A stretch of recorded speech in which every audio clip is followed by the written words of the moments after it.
Alice's Adventures in Wonderland, Chapter 4. The Rabbit Sends in a Little Bill. It was the White Rabbit, trotting slowly back again and looking anxiously about it as it went, as if it had lost something. And she heard it muttering to itself, "The Duchess! The Duchess! Oh, my dear paws! Oh, my fur and whiskers! She'll get me executed, as sure as ferrets are ferrets! Where can I have dropped them? I wonder." Alice guessed in a moment that it was looking for the fan and the pair of white kid gloves, and she very good-naturedly began hunting about for them. But they were nowhere to be seen. Everything seemed to have changed since her swim in the pool, and the great hall with the glass table and the little door had vanished completely. Very soon the rabbit noticed Alice as she went hunting about, and called out to her in an angry tone, "Why, Mary Ann, what are you doing here? Run home this moment and fetch me a pair of gloves and a fan. Quick, now!" And Alice was so much frightened that she ran off at once in the direction it pointed to, without trying to explain the mistake it had made. "He took me for his housemaid," she said to herself as she ran. "How surprised he'll be when he finds out who I am. But I'd better take him his fan and gloves. That is, if I can find them." As she said this, she came upon a neat little house, on the door of which was a bright brass plate with the name W. Rabbit engraved upon it. She went in without knocking and hurried upstairs in great fear lest she should meet the real Mary Ann and be turned out of the house before she had found the fan and gloves. "How queer it seems," Alice said to herself, "to be going messages for a rabbit. I suppose Dinah'll be sending me on messages next." And she began fancying the sort of thing that would happen. "Miss Alice, come here directly and get ready for your walk." "Coming in a minute, nurse, but I've got to see that the mouse doesn't get out." "Only, I don't think," Alice went on, "that they'd let Dinah stop in the house if it began ordering people about like that." By this time, she had found her way into a tidy little room with a table in the window, and on it, as she had hoped, a fan and 2 or 3 pairs of tiny white kid gloves. She took up the fan and a pair of the gloves and was just going to leave the room when her eye fell upon a little bottle that stood near the looking glass. There was no label this time with the words "Drink me," but nevertheless she uncorked it and put it to her lips. "I know something interesting is going to happen," she said to herself, "whenever I eat or drink anything. So I'll just see what this bottle does. I do hope it'll make me grow large again, for I'm quite tired of being such a tiny little thing." It did so indeed, and much sooner than she had expected. Before she had drunk half the bottle, she found her head pressing against the ceiling and had to stoop to save her neck from being broken. She hastily put down the bottle, saying to herself, "That's quite enough. I hope I shan't grow any more. As it is, I can't get out of the door. I do wish I hadn't drunk so much." Alas, it was too late to wish that.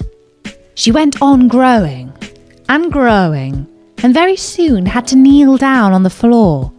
In another minute, there was not even room for this, and she tried the effect of lying down with one elbow against the door and the other arm curled around her head.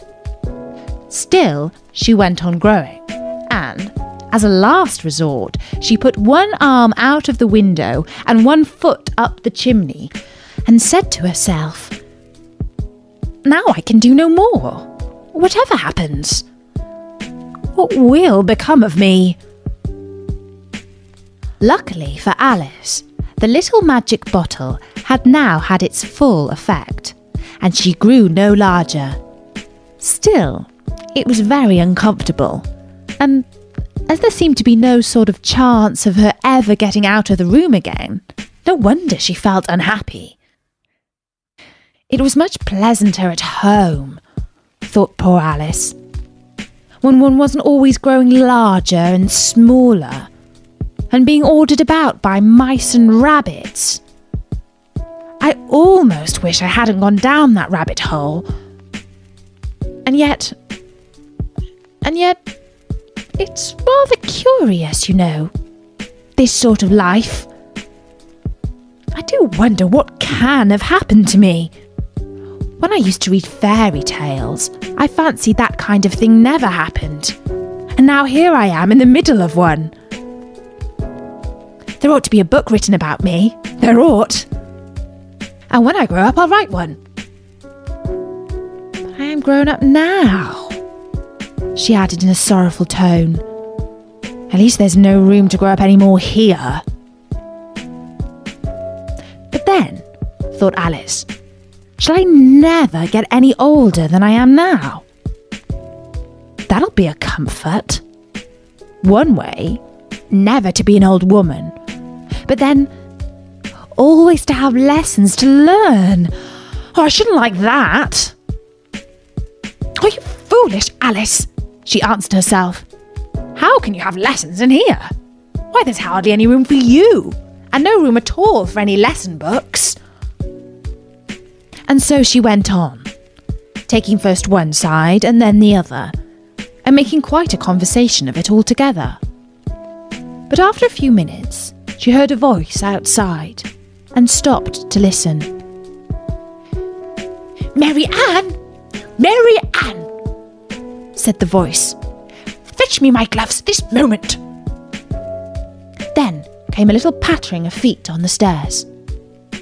Alice knew it was the rabbit coming to look for her, and she trembled till she shook the house, quite forgetting that she was now about 1,000 times as large as the rabbit, and had no reason to be afraid of it. Presently, the rabbit came up to the door and tried to open it. But as the door opened inwards and Alice's elbow was pressed hard against it, that attempt proved a failure. Alice heard it say to itself, "Then I'll go round and get in at the window." "That you won't," thought Alice. And after waiting till she fancied she'd heard the rabbit just under the window, she suddenly spread out her hand and made a snatch in the air. She did not get hold of anything, but she heard a little shriek and a fall and a crash of broken glass, from which she concluded that it was just possible it had fallen into a cucumber frame, or something of the sort. Next came an angry voice, the rabbit's. "Pat! Pat! Where are you?" And then a voice she had never heard before. "Sure then, I'm here, digging for apples, Your Honour." "Digging for apples indeed," said the rabbit angrily. "Here, come and help me out of this." Sounds of more broken glass. "Now, tell me, Pat, what's that in the window?" "Sure, it's an arm, Your Honour." "An arm, you goose! Who ever saw one that size? Why, it fills the whole window."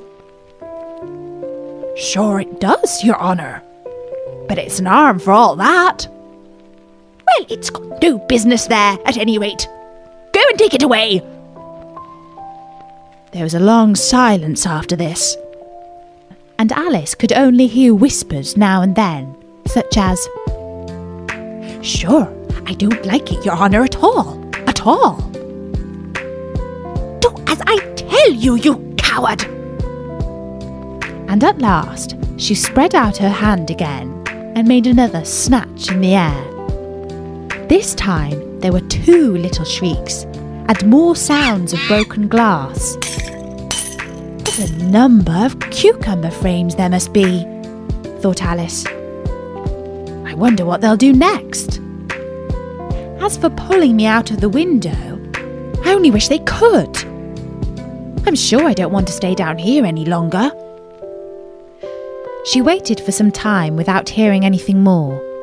At last came a rumbling of little cartwheels and the sound of a good many voices all talking together. She made out the words, "Where's the other ladder?" "Why, he had to bring but one. Bill's got the other." "Bill? Fetch here, lad." "Here, put them up at this corner." "No, tie them together first. They don't reach half high enough yet." "Oh, they'll do well enough. Don't be particular." "Here, Bill, catch hold of this rope." "Will a roof bear? Come on, that loose snake. Oh, it's coming down. Heads below." "Who did that?" "It was Bill, I fancy." "Who's to go down the chimney?" "Nay, I shan't. You do it." "That I won't then." "Bill's to go down. Here, Bill. The master says you're to go down the chimney." "Oh, so Bill's got to come down the chimney, has he?" said Alice to herself. Shy. They seem to put everything upon Bill. I wouldn't be in Bill's place for a good deal. This fireplace is narrow, to be sure, but I think I can kick a little. She drew her foot as far down the chimney as she could and waited till she heard a little animal. She couldn't guess of what sort it was, scratching and scrambling about in the chimney close above her. Then saying to herself, "This is Bill." She gave one sharp kick and waited to see what would happen next. The first thing she heard was a general chorus of, "There goes Bill!"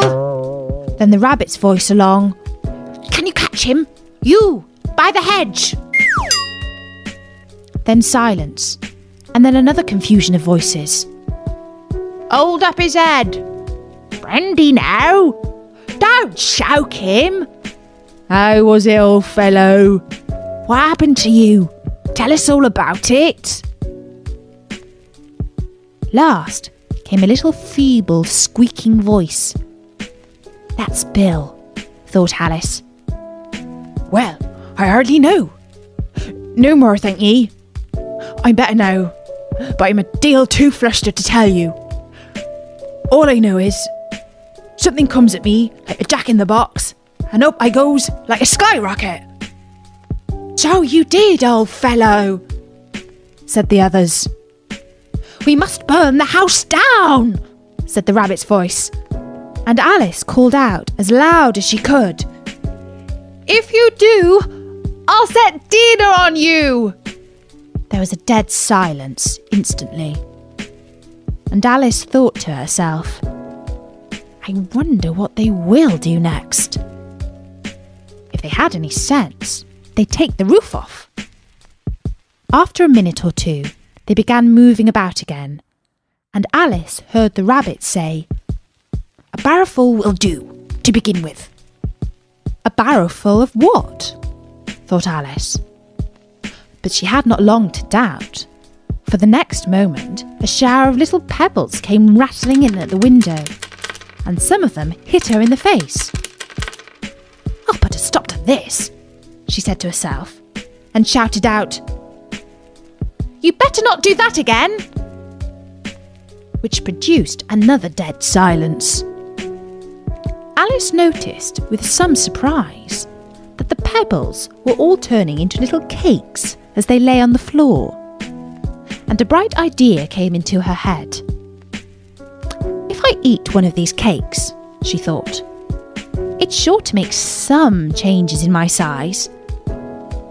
And as it can't possibly make me any larger, it must make me smaller, I suppose." So she swallowed one of the cakes and was delighted to find that she began shrinking directly. As soon as she was small enough to get through the door, she ran out of the house and found quite a crowd of little animals and birds waiting outside. The poor little lizard Bill was in the middle, being held up by 2 guinea pigs who were giving it something out of a bottle. They all made a rush at Alice the moment she appeared, but she ran off as hard as she could and soon found herself safe in a thick wood. "The first thing I've got to do," said Alice to herself as she wandered about in the wood, "is to grow to my right size again. And the second thing is to find my way into that lovely garden. I think that will be the best plan." It sounded an excellent plan, no doubt, and very neatly and simply arranged.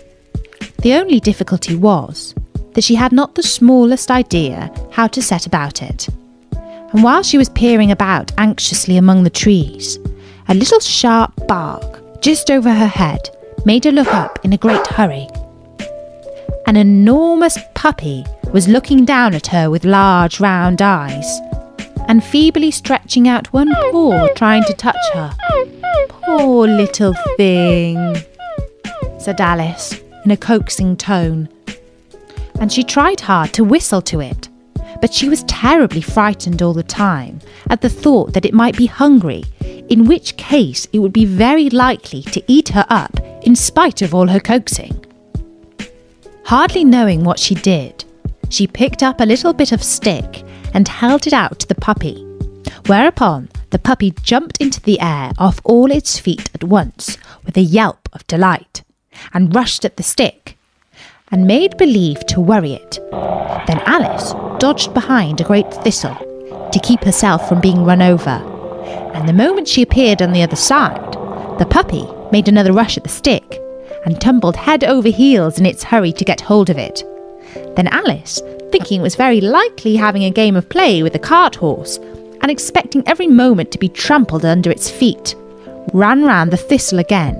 Then the puppy began a series of short charges at the stick, running a very little way forwards each time and a long way back, and barking hoarsely all the while, till at last it sat down a good way off, panting with its tongue hanging out of its mouth and its great eyes half shut. This seemed to Alice a good opportunity for making her escape, so she set off at once, and ran till she was quite tired and out of breath, until the puppy's bark sounded quite faint in the distance. "And yet what a dear little puppy it was," said Alice, as she leant against a buttercup to rest herself, and fanned herself with one of the leaves. "I should have liked teaching it tricks very much, if only I'd been the right size to do it. Oh dear! I'd nearly forgotten I've got to grow up again. Let me see, how is it to be managed? I suppose I ought to eat or drink something or other, but the question is, what?" The great question certainly was, what?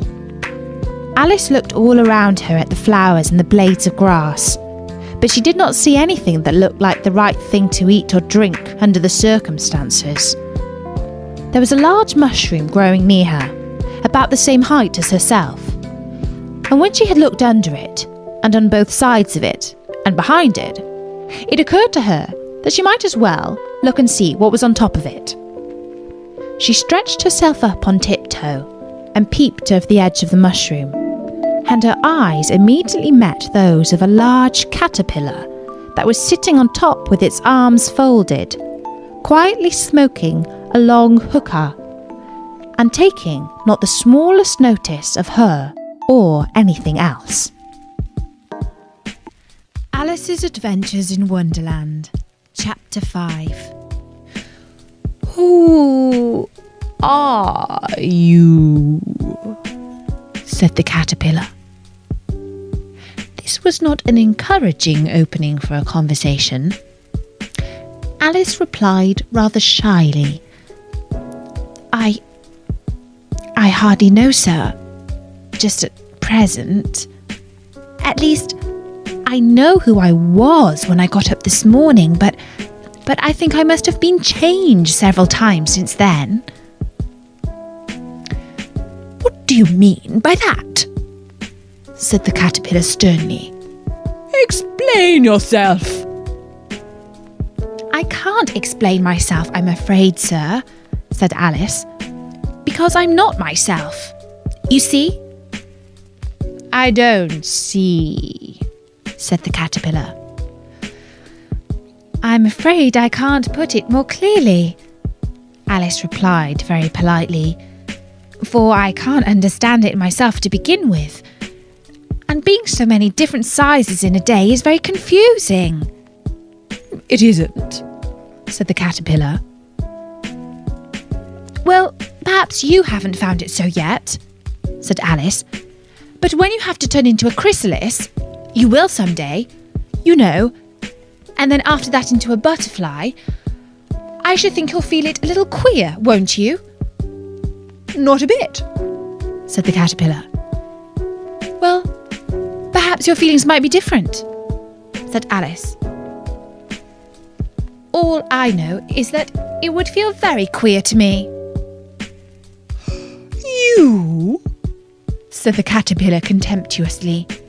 Who are you? Which brought them back again to the beginning of the conversation. Alice felt a little irritated at the caterpillars making such very short remarks, and she drew herself up and said very gravely, I think you ought to tell me who you are first. Why? Said the caterpillar. Here was another puzzling question, and as Alice could not think of any good reason, and as the caterpillar seemed to be in a very unpleasant state of mind, she turned away. Come back, the caterpillar called after her.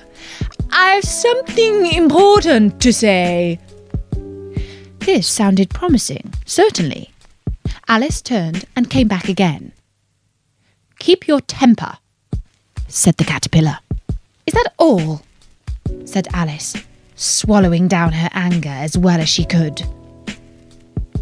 No, said the caterpillar.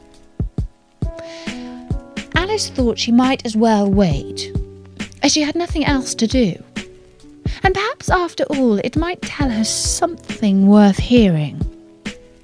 For some minutes it puffed away without speaking, but at last it unfolded its arms, took the hooker out of its mouth again and said, So, you think you're in charge, do you? I'm afraid I am, sir, said Alice. I can't remember things as I used, and I don't keep the same size for 10 minutes together. Can't remember what things, said the caterpillar. Well, I've tried to say, how doth the little busy bee, but it all came out different, Alice replied in a very melancholy voice. Repeat. You are old Father William, said the caterpillar. Alice folded her hands and began. You are old, Father William, the young man said, and your hair has become very white, and yet you incessantly stand on your head. Do you think at your age it is right? In my youth, Father William replied to his son, I feared it might injure the brain, but now that I'm perfectly sure I have none, why, I do it again and again. You are old, said the youth, as I mentioned before, and have grown most uncommonly fat, and yet you turned a backsome assault in at the door. Pray, what is the reason for that? In my youth, said the sage, as he looked his grey locks, I kept all my limbs very supple. By the use of this ointment, 1 shilling the box. Allow me to sell you a couple? You are old, said the youth, and your jaws are too weak for anything tougher than suet. Yet you finished the goose with the bones and the beak. Pray, how do you manage to do it? In my youth, said his father, I took to the law and argued each case with my wife, and the muscular strength that it gave to my jaw has lasted the rest of my life. "You are old," said the youth. "One would hardly suppose that your eye was as steady as ever, yet you balanced an eel on the end of your nose. What made you so awfully clever?" "I have answered 3 questions, and that is enough," said his father. "Don't give yourself airs. Do you think I can listen all day to such stuff? Be off, or I'll kick you down the stairs." "That is not said right," said the caterpillar. "Not quite right, I'm afraid," said Alice timidly. "Some of the words have got altered." "It is wrong from beginning to end," said the caterpillar decidedly, and there was silence for some minutes. The caterpillar was the first to speak. "What size do you want it to be?" it asked. "Oh, I'm not particular as to size," Alice hastily replied. "Only one doesn't like changing so often, you know." "I don't know," said the caterpillar. Alice said nothing. She had never been so contradicted in her life before, and she felt that she was losing her temper. "Are you content now?" said the caterpillar. "Well, I should like to be a little larger, sir, if you wouldn't mind," said Alice. 3 inches is such a wretched height to be." "It is a very good height indeed," said the caterpillar angrily, rearing itself up as it spoke. It was exactly 3 inches high. "But I'm not used to it," pleaded poor Alice in a piteous tone. And she thought of herself, "I wish the creatures wouldn't be so easily offended." "You'll get used to it in time," said the caterpillar. And it put the hookah into its mouth and began to smoke again. This time Alice waited patiently until it chose to speak again. In a minute or 2, the caterpillar took the hookah out of its mouth and yawned once or twice and shook itself. Then it got down off the mushroom and crawled away into the grass, merely remarking as it went, "One side will make you grow taller, and the other side will make you grow shorter." "The other side of what?" thought Alice to herself. "Of the mushroom," said the caterpillar, just as if she had asked it aloud, and in another moment it was out of sight. Alice remained looking thoughtfully at the mushroom for a minute, trying to make out which were the 2 sides of it. And as it was perfectly round, she found this a very difficult question. However, at last she stretched her arms round it as far as they would go, and broke off a bit of the edge with each hand. "And now which is which?" she said to herself, and nibbled a little of the right hand bit to try the effect. The next moment she felt a violent blow underneath her chin. It had struck her foot. She was a good deal frightened by this very sudden change, but she felt that there was no time to be lost, as she was shrinking rapidly. So she set to work at once to eat some of the other bit. Her chin was pressed so closely against her foot that there was hardly room for her to open her mouth. But she did at last, and managed to swallow a morsel of the left-hand bit. "Come, my head's free at last," said Alice in a tone of delight, which changed into alarm in another moment, when she found that her shoulders were nowhere to be found. All she could see when she looked down was an immense length of neck, which seemed to rise like a stalk out of a sea of green leaves that lay far below her. "What can all that green stuff be?" said Alice. "And where have my shoulders got to? Oh, my poor hands. How is it I can't see you? She was moving them about as she spoke, but no result seemed to follow, except a little shaking among the distant green leaves. As there seemed to be no chance of getting her hands up to her head, she tried to get her head down to them, and was delighted to find that her neck would bend about easily in any direction, like a serpent. She had just succeeded in curving it down into a graceful zigzag, and was going to dive in among the leaves, which she found to be nothing but the tops of the trees under which she had been wandering, when a sharp hiss made her draw back in a hurry. A large pigeon had flown into her face and was beating her violently with its wings. "Serpent!" screamed the pigeon. "I'm not a serpent," said Alice indignantly. "Let me alone." "Serpent, I say again," repeated the pigeon, but in a more subdued tone, and added with kind of a sob, "I've tried every way, and nothing seems to suit them." "I haven't the least idea what you're talking about," said Alice. "I've tried the roots of trees, and I've tried the banks, and I've tried the hedges," the pigeon went on, without attending to her. "But those serpents, there's no pleasing them."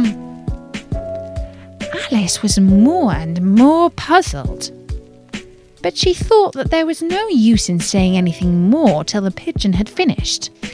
"As if it wasn't trouble enough hatching the eggs," said the pigeon. "But I must be on the lookout for serpents night and day. Why, I haven't had a wink of sleep these 3 weeks." "I'm very sorry you've been annoyed," said Alice, who was beginning to see its meaning. "And just as I'd taken the highest tree in the wood," continued the pigeon, raising its voice to a shriek, "and just as I was thinking I should be free of them at last, they must needs come wriggling down from the sky. Serpent!" "But I'm not a serpent, I tell you," said Alice. I'm a... "Well, what are you?" said the pigeon. "I can see you're trying to invent something." I'm a little girl," said Alice, rather doubtfully, as she remembered the number of changes she had gone through that day. "A very likely story indeed," said the pigeon, in a tone of the deepest contempt. "I've seen a good many little girls in my time, but never one with such a neck as that. No, you're a serpent, and there's no use denying it. I suppose you'll be telling me next time that you never tasted an egg." "I have tasted eggs, certainly," said Alice, who was a very truthful child. "But little girls eat eggs quite as much as serpents do, you know." "I don't believe it," said the pigeon. "But if they do, why then they're a kind of serpent, that's all I can say." This was such a new idea to Alice that she was quite silent for a minute or two, which gave the pigeon the opportunity of adding, "You're looking for eggs, I know that well enough. And what does it matter to me whether you're a little girl or a serpent?" "It matters a good deal to me," said Alice hastily. "But I'm not looking for eggs, as it happens, and if I was, I shouldn't want yours. I don't like them raw." "Well, be off then," said the pigeon in a sulky tone, as it settled down again into its nest. Alice crouched down among the trees as well as she could, for her neck kept getting entangled among the branches, and every now and then she had to stop and untwist it. After a while she remembered that she still held the pieces of mushroom in her hands, and she set to work very carefully, nibbling first at one and then at the other, and growing sometimes taller and sometimes shorter, until she had succeeded in bringing herself down to her usual height. It was so long since she had been anything near the right size that it felt quite strange at first, but she got used to it in a few minutes and began talking to herself as usual. Come, there's half my plan done now. How puzzling all these changes are. I'm never sure what I'm going to be from one minute to another. However, I've got back to my right size. The next thing is to get into that beautiful garden. How is that to be done, I wonder? As she said this, she came suddenly upon an open place, with a little house in it about 4 feet high. Whoever lives there? Thought Alice. It'll never do to come upon them this size. Why, I should frighten them out of their wits. So she began nibbling at the right-hand bit again, and did not venture to go near the house till she had brought herself down to 9 inches high.